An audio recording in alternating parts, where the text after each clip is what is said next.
오늘 우리에게 주시는 하나님의 말씀은 신약성경 마태복음 9장 14절에서 17절 말씀입니다. 주신 말씀을 제가 봉독하겠습니다. 그때에 요한의 제자들이 예수께 나와 이르되 우리와 바리새인들은 금식하는데 어찌하여 당신의 제자들은 금식하지 아니하나이까? 예수께서 그들에게 이르시되 혼인집 손님들이 신랑과 함께 있을 동안에 슬퍼할 수 있느냐? 그러나 신랑을 빼앗길 날이 이르리니 그때에는 금식할 것이니라. 생기 조각을 낡은 옷에 붙이는 자가 없나니 이는 기운 것이 그 옷에 담기어 헤어짐이 더하게 됨이요 새 포도주를 낡은 가죽 부대에 넣지 아니하나니 그렇게 하면 부대가 터져 포도주도 쏟아지고 부대도 버리게 됩니다. 새 포도주는 새 부대에 넣어야 둘이 다 보존되느니라. 봉사로 유명한 무디 목사님의 설교 중에 자전거 예화라고 하는 게 있습니다. 그 당시에 자전거가 처음 나왔는데 이게 너무 신기하다 보니까 사람들이 여기에 푹 빠졌습니다. 그래서 무디 목사님이 자전거 타는 거 너무 재미있어서 여기에 빠지면 신앙생활을 등한히 하기 때문에 절대로 그리스도인들은 이것을 사서도 안 되고 즐겨서도 안 된다. 그렇게 경고하신 것입니다. 지금 생각하면 뭐 이런 예화를 하셨을까 싶지만은 그 당시를 생각해 보면 그럴 수도 있겠다 싶은 생각도 듭니다. 근데 저는 그 예화를 들으면서 차라리 타지 말라 하기보다는 이제 먼 거리도 자전거 타면 좀 더 빨리 갈 수 있으니까 우리 자전거 타고 이웃마을로 전도하라고 합시다. 그랬으면 어땠을까? 그런 생각을 해봅니다. 오늘 우리에게 주신 하나님의 말씀은 예수 믿지 않는 사람들도 잘 아는 말씀입니다. 새 술은 새 부대에 이런 식으로 많이 표현하는데 성경 말씀을 좀 더 정확하게 하면 새 포도주는 새 부대에 담아야 한다. 그렇게 됩니다. 요한의 제자, 좀 더 정확하게 말하면 세례 요한의 제자들이 예수님께 와서 물었습니다. 우리와 바리새인들은 금식을 하는데 왜 당신의 제자들은 금식을 하지 않습니까? 이 질문을 보면 당시에 세례 요한의 제자들도 바리새인들도 예수님과 그 제자들을 유심히 관찰하고 있었다는 것을 알 수 있습니다.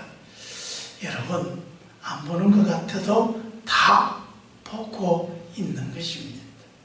그런데 예수님은 요한의 제자들이 이렇게 따져 묻는 질문이 좋았던 거 봅니다. 그래서 예수님은 잔치집 손님 비유와 생배 조각과 헌옷의 비유 그리고 새 포도주와 가죽 부대의 비유를 들어서 설명해 주십니다.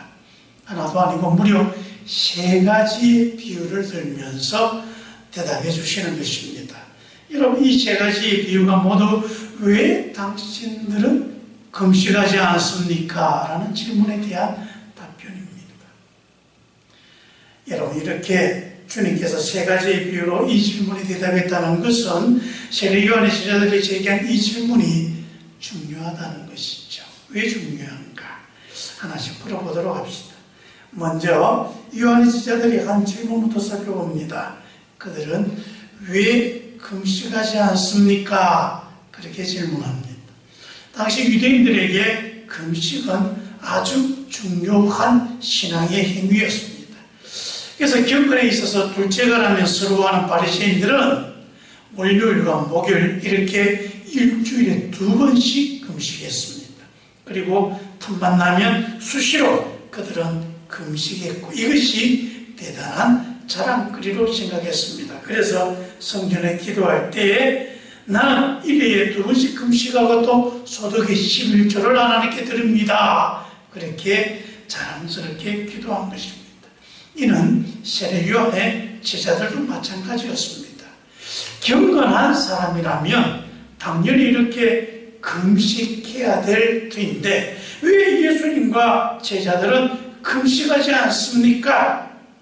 당신들은 경건하다고 말하면서도 실제 경건하기 위한 이런 행동은 하지 않고 그저 말뿐으로 경건하다고 하지 않습니까? 그렇게 질타하고 있는 것입니다. 예수님은 그런 그들의 질문에 대해서 먼저 혼인집 비유를 듭니다. 여기서 혼인집 손님을 말하고 있는데 이 손님들은 신랑의 결혼식을 돕기 위해서 온 친구들을 말합니다. 친구 결혼식을 축하하러 온 친구들이 이 친구 결혼식에 와서 웃고 떠들고 즐거워하는 것이 당연하지 여기서 금식하고 슬퍼해야 되겠는가 그렇게 되묻는 것이죠. 여러분 당시 혼인잔치를 하는 동안에는 금식일이 끼어 있어도 금식하지 않았습니다. 예수님은 지금 제자들과 자신이 있는 이 자리, 이 모습을 두고 우리는 혼인집이 있는 것이다. 그렇게 설명하고 있는 것입니다. 그런데 여기서 예수님은 그 요한의 제자들에게 금식이 필요 없다. 그렇게 대답하고 있지 않습니다. 단지 지금은 금식할 때가 아니다. 그렇게 답변하고 있는 것입니다. 여러분 우리가 잘 알다시피 예수님도 당신의 공식의 사역을 시작하기 전에 광야에서 40일이나 금식하시면서 마귀의 시험을 받지 않았습니까? 여러분 금식이 신앙생활에 얼마나 중요한가 그 금식의 필요성과 그 효과에 대해서 예수님이 너무 잘 알고 있는 분입니다. 근데 여러분 금식은 언제 해야 됩니까? 위기에 처했을 때 해야 됩니다. 그리고 하나님 앞에 목숨 걸고 결단해야 될 일이 있을 때 오직 하나님만 믿고 섬기겠다고 하는 신앙의 결기를 보여줄 때 그리고 목숨 걸고 하나님의 뜻을 지키고자 할 때 금식하는 것입니다. 바리새인들과 요한의 제자들은 지금이야말로 금식해야 될 때이다. 그렇게 생각했고 그들은 금식했습니다. 그런데 예수님은 도리어 지금은 금식할 때가 아니다. 그리 말씀하고 있는 것입니다. 왜냐? 예수님과 함께하는 이 시간은 마치 신랑과 함께 하는 잔치집과 같고 이 잔치집에서 신랑을 위해서 또 신랑과 함께 즐겨야 할 시간이다. 그렇게 말씀하고 있는 것입니다. 그래서 예수님과 함께하는 제자들은 지금 예수님과 함께하면서 금식하면서 고행해야 할 때가 아니라 예수님께 도리어 잘 배우고 익히고 또 예수님이 해야 될 구원의 사역을 곁에서 잘 거들고 도와야 할 때이다라는 것입니다. 금식하면서 아무 일도 하지 않고 그저 하나님만 바라봐야 할 때가 아니라 지금은 도리어 잘 먹어서 예수님이 하시는 일을 열심히 도와야 할 그런 일을 해야 할 때이다. 주님께서 그렇게 말씀하고 있는 것입니다. 바리새인들과 세리 요한의 제자들은 그 금식하는 이유가 무엇입니까? 자신들을 찾아온 살아계신 하나님을 못 만나고 있기 때문에 그들은 하나님을 만나기 위해서 하나님의 뜻을 알기 위해서 열심히 금식해야 했던 것입니다. 하지만 예수님의 제자들도 곧 금식해야 올 때가 언제입니까? 예수님이 그들을 떠나서 그들이 예수님을 만나지 못할 때입니다. 여러분 우리도 금식해야 할 때가 있습니다. 언제입니까? 주님이 보이지 않을 때, 느껴지지 않을 때, 오직 주님을 만나야 할 절박한 순간, 그리고 오직 주님만 의지하며 살아야 할 그때가 오면 우리도 금식하면서 오직 하나님만 바라보고 그렇게 하나님 앞에 서야 할 때가 있는 것입니다. 저는 요한의 제자들이 이 질문을 좀 바꾸었으면 어땠을까 좀 그런 생각을 해봅니다. 세례 요한의 제자들이 하는 질문 현대적으로 고치면 이렇게 됩니다. 왜 새벽 기도 안 합니까? 왜 당신은 철야 안 합니까? 왜 금식 기도 안 합니까? 왜 오후 예배에 모이지 않습니까? 여러분, 이런 질문, 그래서 우리가 신앙인이라면 당연히 해야 될 일이다, 그렇게 생각하는 것입니다. 그런데 여러분, 이 일을 왜 해야 합니까? 여러분, 왜 새벽 기도해야 되고, 왜 금식 기도해야 되고, 왜 철야 기도해야 되고, 왜 오후 예배 드려야 합니까? 당연히 우리의 믿음을 더 좋게 하기 위해서입니다. 하나님과 더 가까워지고 하나님을 더 사랑하기 위해서입니다. 하나님의 말씀을 더 잘 이해하고 그 말씀에 순종하기 위해서 그렇게 하는 것입니다. 여러분, 유대인들이 우린 금식합니다, 그렇게 말합니다. 왜 금식해야 합니까? 다른 게 아닙니다. 더 하나님과 가까워지고 싶었어. 여러분, 그렇다면 예수님 앞에 와서 왜 금식하지 않습니까? 그렇게 따질 것이 아니라 이렇게 질문해야죠. 하나님과 더 가까워지려면 어떻게 해야 합니까? 금식하면 좋습니까? 철야 기도하면 됩니까? 아니면 하루에 성경을 몇 시간씩 읽으면 됩니까? 여러분, 금식이 중요한 게 아니라 하나님과 가까이 하고 하나님을 더 잘 알고 하나님께 더 순종하는 것, 이게 더 중요한 것입니다. 이렇게 하기 위해서, 이렇게 되기 위해서 금식도 하는 것입니다. 예수님은 요한의 제자들이 하는 이 질문을 통해서 우리도 이렇게 질문하기를 원하시는 것입니다. 하나님, 어떻게 하면 되겠습니까? 어떻게 해야 주님과 더 가까워질 수 있습니까? 그래서 예수님은 자체적 비유로 그 말을 끝내지 않고 두 번째 비유로 나아갑니다. 바로 생배 조각에 대한 것입니다. 여기서 생배라고 하는 것은 한 번도 세탁하지 않는 새 천조각을 말합니다. 이 새 천조각은 특성상 시간이 지나면 점점 탄력적으로 오그라집니다. 그래서 이 생배 조각을 낡은 천에 이어서 붙이면 처음에는 괜찮을 것 같지만 점점 시간이 지날수록 그 낡은 옷이 오그라드는 이 생배 조각 때문에 나중에는 다 뜯어져 버리는 것입니다. 그래서 헌옷꽃이 나고 생배 조각을 붙이는 그런 어리석은 짓은 하지 않는다, 그런 짓 하지 말라는 것입니다. 즉, 아까워도 밀어두지 말고 버려야 할 것이 있다는 것이죠. 바로 낡은 곳이 그런 것입니다. 버릴 때가 되었으니까 밀어가지 말고 버려야지. 그리고 세워서 사는 것이 좋지, 그거 아깝다고 거기에 생배 조각 사다 붙여보면 처음엔 될 것 같아도 지나고 나면 다 망가져 버렸어. 새로 산 생배 조각도 쓸모없어지고 그 낡은 옷도 이제 다 휘어져 버려서 이제는 버려야 한다는 것입니다. 여기에 예수님은 세 번째 비유를 더합니다. 바로 새 포도주와 새 가죽 부대의 비유입니다. 당시 유대인들은 포도주를 항아리에 담지 않고 가죽 부대에 담았습니다. 근데 이 가죽 부대, 우리 생각하기에 한 요만할 것 같죠? 아닙니다. 실제 보면 무지하게 큽니다. 움직이려면 등에 짊어지고 가야 할 만큼 굉장히 큽니다. 우리 일반적으로 장독 그 크기 정도의 그런 항아리입니다. 여러분, 그 당시에 이스라엘은 토질이 스크리스로 되어 있기 때문에 굉장히 흙 자체가 단단하지 못했습니다. 그래서 항아리를 만들지 않고 가죽 부대를 만들어서 여기에 포도주를 담근 것입니다. 새 포도주를 가죽 부대에 넣으면 이 포도주가 시간이 지나면서 점점 발효하기 시작합니다. 부글부글 끓기 시작합니다. 그러면 거기에서 가스가 나옵니다.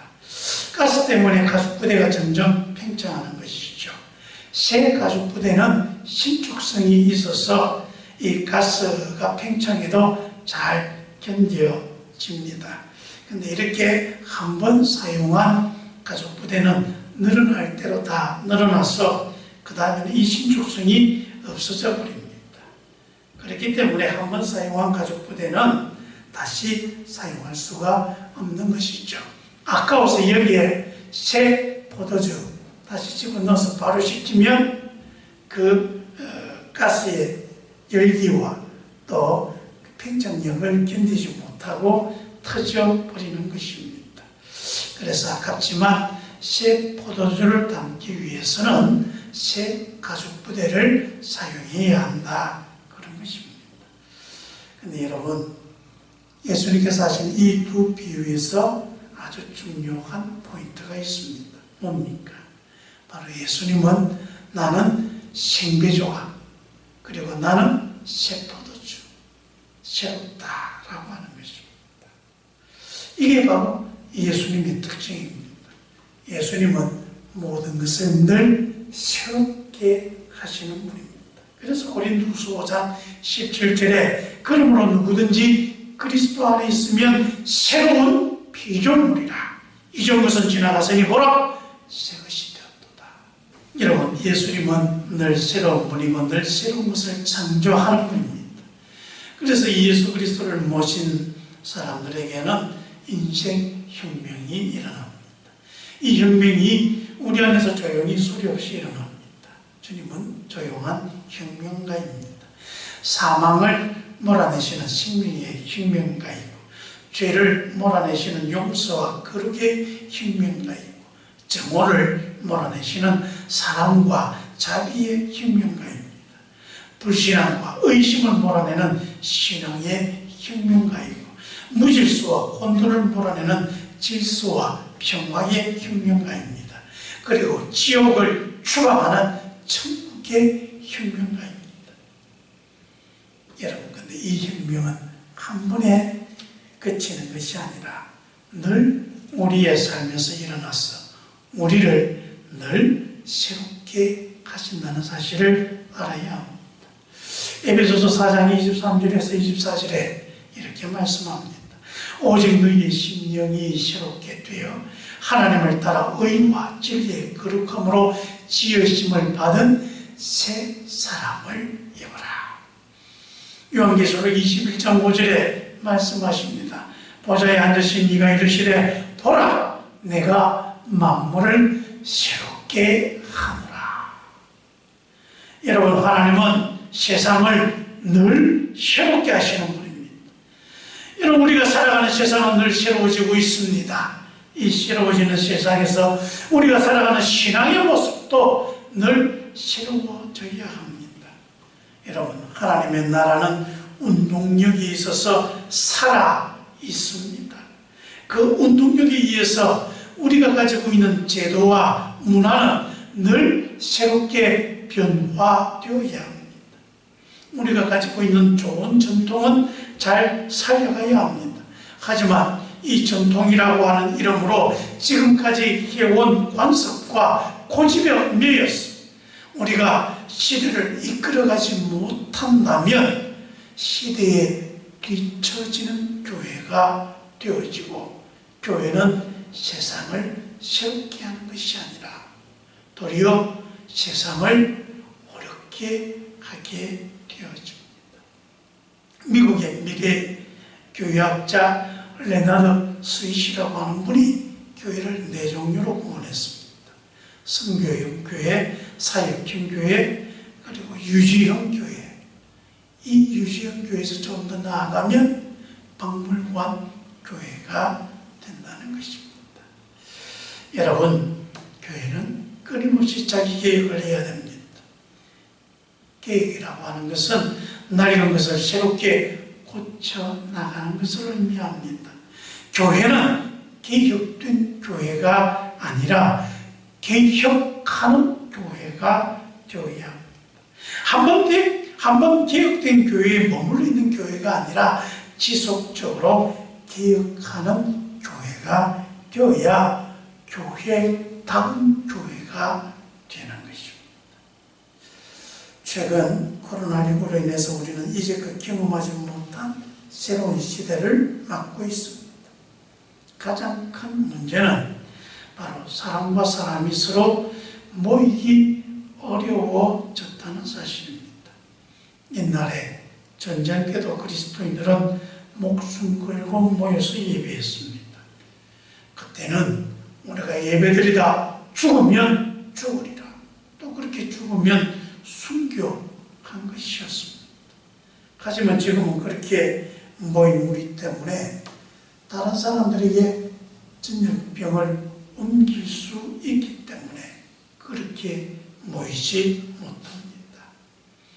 모일 수 없어서 모이지 못하는 것이 아니라 다른 사람들의 생명과 그들의 안전을 우리가 존중하고 소중히 여기기 때문에 그러한 것입니다. 여러분, 이제 우리는 모이지 못하는 시대에 모여서 예배해야 하는 그런 새로운 시대를 살고 있습니다. 어떻게 해야 하는가? 다행히 문명의 이 길을 통해서 우리는 지금 카톡으로라도 이렇게 모여서 예배하고 있습니다. 이것도 하나의 방법이기는 하지만 온전한 방법은 아닙니다. 그래도 참 감사한 것이죠. 하지만 우리는 좀 더 온전한 방법을, 더 좋은 방법을 강구해야 합니다. 그래서 우리는 이전 요한의 제자들과는 좀 더 다른 질문을 주님께 해야 하는 것입니다. 어떻게 질문해야겠습니까? 주님, 이런 시대에 우리가 어떻게 해야 주님을 더욱더 닮아가며 주님과 가까이 할 수 있습니까? 어떻게 해야 교회가 교회다워질 수 있고 어떻게 해야 온전한 예배를 드릴 수가 있겠습니까? 어떻게 해야 모이지 못하게 하는 이 시대에 죽어가는 영혼을 살릴 수 있겠습니까? 어떻게 해야 하나님의 교회가 더욱더 든든히 서갈 수 있겠습니까? 여러분, 세상이 새로워지고 있고 우리는 이 새로워지는 세상에 또 새로워져야 할 시대적 소명을 타고 있습니다. 새 포도주는 새 부대에 담아야 한다 말씀하신 주님께서 우리가 이렇게 고민하며 기도할 때 주님께서 분명히 응답해 주실 줄 믿습니다. 여러분, 지금 집에서 우리 다시 한번 주님께 물어봅시다. 어떻게 해야 우리가 더욱 하나님과 가까워질 수 있고 어떻게 해야 더욱더 온전한 예배가 될 수 있겠습니까? 기도하겠습니다. 은혜가 많으신 아버지, 우리 참 고민입니다. 모여서 예배하는 것 당연하다 생각했고 때로는 모여서 예배하는 이 시간이 귀찮기도 하고 힘들기도 했었습니다. 아버지 하나님, 우리에게 참 큰 은혜를 주셨는데 우리가 이것을 몰랐습니다. 용서하여 주옵소서. 이제 다시 이것이 회복되어지기를 원합니다. 주님, 어찌해야 합니까? 우리를 불쌍히 여겨 주시어서 잃어버린 것 회복할 수 있게 해 주시고 또 우리 앞으로 다가오는 시대에 어떻게 해야 더욱 하나님을 온전히 섬기며 교회가 교회다워질 수 있도록 할 수 있겠습니까? 도와주시옵소서. 예수님 이름으로 기도합니다.